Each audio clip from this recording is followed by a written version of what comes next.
Shalom Aleichem everybody, hope all is well. We are the day before the evening of Tisha B'Av. Tomorrow night will be Tisha B'Av, the holy day of mourning where we mourn the destruction of the two first temples. Now what is interesting this year is the Jewish people are receiving threats from the regime in Iran and all their proxies, whether it's Hezbollah in Lebanon, the Houthis in Yemen, the Iraqi militias. There's a lot of threats being made towards the Jewish people. There are rumors, of course, just rumors, that the attack might take place on Tisha B'Av. Of course, I hope the attack doesn't take place at all. But according to rumors, there's some rumors that it will be on Tisha B'Av. Now, what's interesting is that these nations, I guess, they did their homework and they realized that Tisha B'Av is a day where the Jewish people had a lot of suffering. Both temples were destroyed.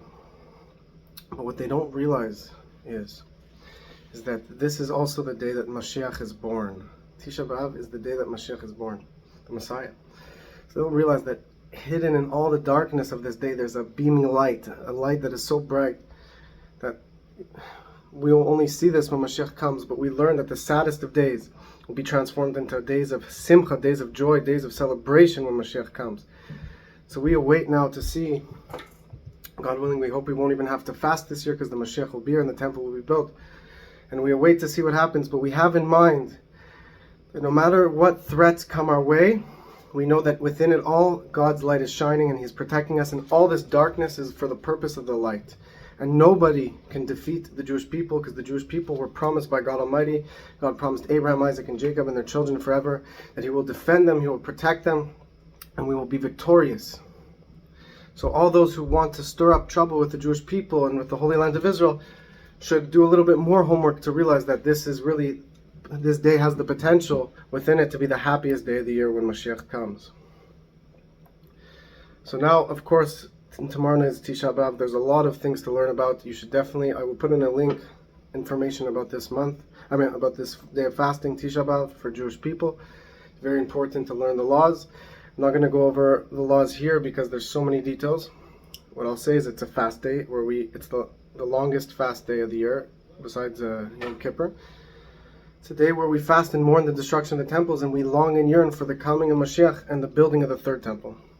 And it has to be noted that it's super interesting that this year, this day is accompanied with the threats from Iran and their proxies, and that we know that God Almighty is with us and He will surely defend us.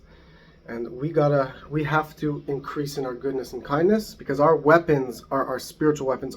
Our weapon is our prayer to God Almighty. That is our strongest weapon against any threat, is to pray to God Almighty, to do good deeds, to do kindness for others, to give charity. You should all give charity.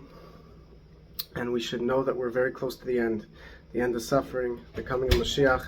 We are very, very, very close. So may we have very good news. May we have the ultimate good news that Mashiach's here. So guys, please like this video, please comment, please share, so everyone hears the good news that God is with us. There's nothing to fear. God is protecting us. We're going to be victorious. And we have to just add in goodness and kindness to do an extra good deed. And God willing, that will be enough to bring Mashiach. We just have to do a little bit more today than we did yesterday in our service of God. God bless you all. We'll have you updated. Please like, comment, share, subscribe. Please help support us below. And may we have good news with the Messiah immediately.